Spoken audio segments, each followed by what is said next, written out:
거꾸로 한국사, 이번 시간에는 고려의 산업과 경제활동에 대해서 살펴보도록 하겠습니다.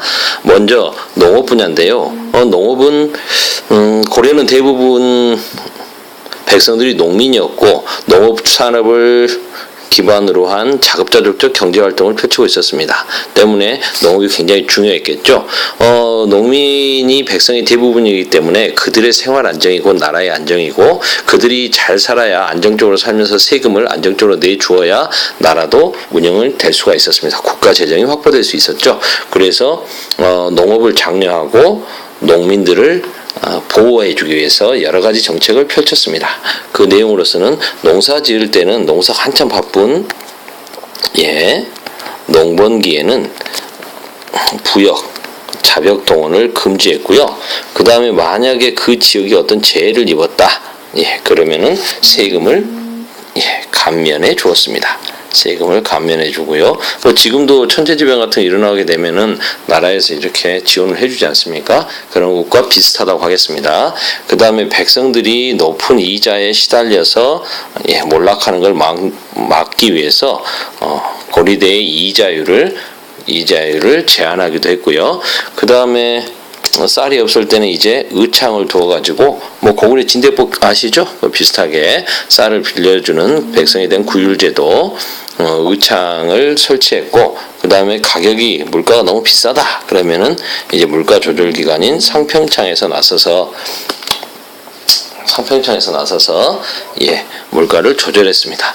아울러 만약에 백성들이 황무지라든가 이렇게 놀고 있는 땅들을 개간하면 소작료를 감면해 주거나 세금을 줄여주기도 했습니다. 일정 기간 이제 개간하면 세금을 감면해 주는 정책을 펼쳤습니다. 그래서 12세기 이후에는 그 해안의 저습지나 간석지 개간이 더욱더 활발해졌는데요. 특히 강화도에서 간척 사업이 매우 활발했다고 합니다. 강화도에서 간척 사업이 활발했던 것은 무엇과 연관이 있을까요? 센스 있는 친구들은 아시겠죠? 몽골과의 싸움 과정에서 수도를 강화도로 옮겼고 많은 백성들이 강화도로 옮겨 살다 보니까 그 좁은 섬에서 농경지를 어떻게든 확보할 필요가 있었겠죠? 간척 사업이 활발해졌음을 알 수 있습니다.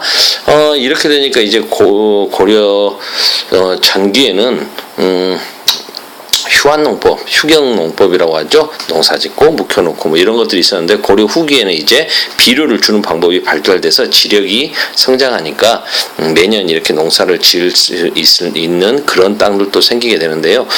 그런 거 비료 주는 방법을 뭐라고 합니까? 네, 그렇죠. 시비법이 발달하게 되죠. 시비법이 발달하게 되고 이 녀석, 이거 빨리 그려볼까? 이 녀석이 누굽니까? 소죠. 이 소를 이용해 가지고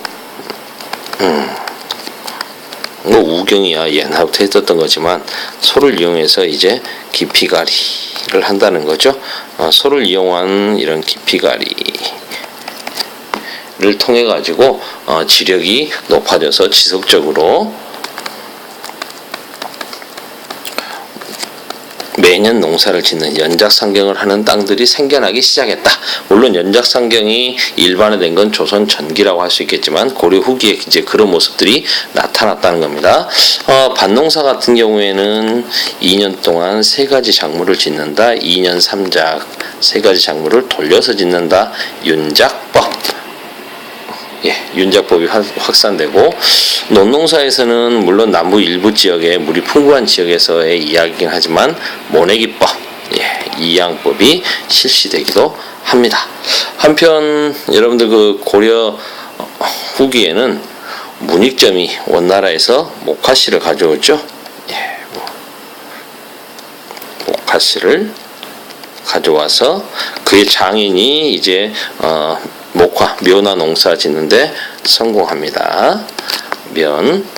그 다음에 원나라에서 농사책이 들어오죠. 농상집요. 이 안에 이제 뽕나무, 목화 재배, 양잠 기술 같은 것들이 소개됐던 원나라 농사책. 이런 것들이 들어와서 농사 기술이 더욱더 발달되게 됩니다. 농상지표는 이암이라고 하는 분이 가지고 들어왔습니다. 그 다음은 이제 수공업과 상업에 대해서 좀 살펴볼까요?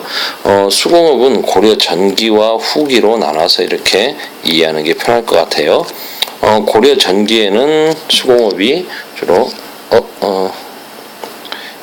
관청 수공업과 소수공업 중심입니다. 관청 수공업은 중앙과 지방의 관청에 공장 장인들이죠. 공공 장인들, 이런 사람들 기술자들입니다. 이 기술자들의 이름이 공장안이라고 하는 명부에 올라 있는데 그 사람들을 시켜서 나라에서 필요한 물건을 만드는 게 관청 수공업. 소는 어디입니까? 특수행정구역, 향, 부곡, 소할 때 그 소죠. 그래서 광물 자원을 캐낸다거나 그 다음에 수공업품을 전문적으로 만들어서 곡물로 납부하던 소의 기술자들, 소거주민들이 이제 그걸 만드는 거죠. 소수공업이 중심이었습니다. 그러다가 이제 고려 후기가 되면은 민간 수공업과 절에서 사원 수공업이 발달합니다. 민간 수공업과 사원 수공업이 발달하게 됩니다. 백성들은 주로 이제 집에서 간의 수공업 형태로 삼배, 모시, 이런 다양한 포들을 만들어서 옷감이죠. 이렇게 해가지고 옷도 만들어 입고, 그리고 이걸 화폐로도 사용하게 됩니다. 그 다음에 이제 사원에서는 이제 좀 여유가 있어요. 기술 좋은 승려들도 많고 노비들도 절에 굉장히 많거든요. 이런 걸 이용해서 배, 모시, 기와, 기와집은 절집은 다 기와집 아닙니까? 쌀이 풍부하니까 이제 그거 가지고 술도 빚고요. 소금, 이런 품질 좋은 제품들을 많이 만들어서 농민들의 생산품과 교환하기도 했습니다. 이런 걸 사원 수공업이라고 하는데, 승려와 노비들에 의해서 다양한 물건들, 기와라든가, 아까, 삼배, 배, 모시, 술, 소금, 이런 것들도 만든다고 그랬습니다.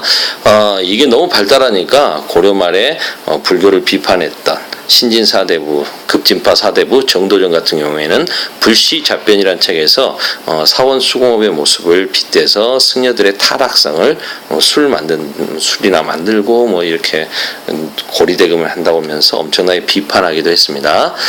상업, 당연히 상업은 백성들을 위한 상업은 아니다라고 생각하시면 될 것 같아요. 이렇게 여유가 없죠. 백성들은 거의 자급자족을 하니까 그러다 보니까 좀 귀족들이라든가 여유민들이 사는 도시를 중심으로 상업이 발달할 수밖에 없습니다. 특히 이제 당연히 개경이 발달했겠죠. 수도니까 모든 돈, 재화 이런 게 다 몰리는 것 아닙니까? 여기에는 이제 도시에는 시전 이라고 하는 상점이 있어서 관청과 주민들에게 여러 가지 물건을 팔았고요. 그 다음에 이제 나라에서 운영하는 상점, 관영 상점이 있었습니다. 여기서는 이제 그 관청에서 소속된 기술자들이 만든 제품을 팔기도 했습니다. 도시는 이렇고 지방은 어떻게 했느냐? 지방에서는 아직 이렇게 오일장 같은 그런 시장이 서는 게 아니기 때문에 주로 관청이라든가 절, 사원 근처에 모여서 생산품을 판매하기도 하고 교환하기도 하고, 주로 교환이죠. 이렇게 진행을 했습니다. 고려 후기에는 상업활동이 더욱 활발해져서 이런 시전의 규모가 더욱더 커졌고요. 그 다음에 납부하던 곡물을 대신 납부하면서 이제 좀 규모를 키운 사람들 나오게 되죠. 이런 상인들은 이걸로 돈을 많이 벌어가지고 관리가 되는 사람도 나왔다고 합니다. 상인이나 수공업자 중에서는. 그 다음에 나라에서는 고려 후기에 이제 국가 재정을 확보하기 위해서 재정 수입을 늘리려고 소금을 나라에서 독점적으로 판매하는 소금 전매제를 실시했는데 잘 시행된 것 같지는 않습니다. 그 다음에 이렇게 화폐, 의천이라는 대각국사 의천이 중국 가서 보니까 화폐를 가지고 많이 쓰더라는 거지. 그래서 우리도 화폐를 쓰자라고 주장을 해서 화폐 발행을 건의합니다. 자기가 원래 왕자였으니까 그런 게 가능하지 않았겠습니까? 그래서 이제 여러 가지 돈들이 만들어집니다. 그래서 나라에서는 화폐를 발행하려고 하고 화폐 발행에 대해서는 찬반 논란이 교과서 89쪽에 있으니까 그 내용을 보면서 우리 수업 시간에 한번 이야기를 해보도록 합시다. 이거 선생님이 좀 더 이야기하려고 그랬는데 이거 시간이 좀 애매하네. 여기까지 끝내야 되는데 화폐는 만들어지긴 다양하게 만들어졌는데 잘 유통되지 않습니다. 그 이유가 뭘까요? 여기서부터는 다시 하겠습니다. 다음 시간에 우리 상업부터 다시 해봅시다. 시간이 없으니까 오늘은 여기까지.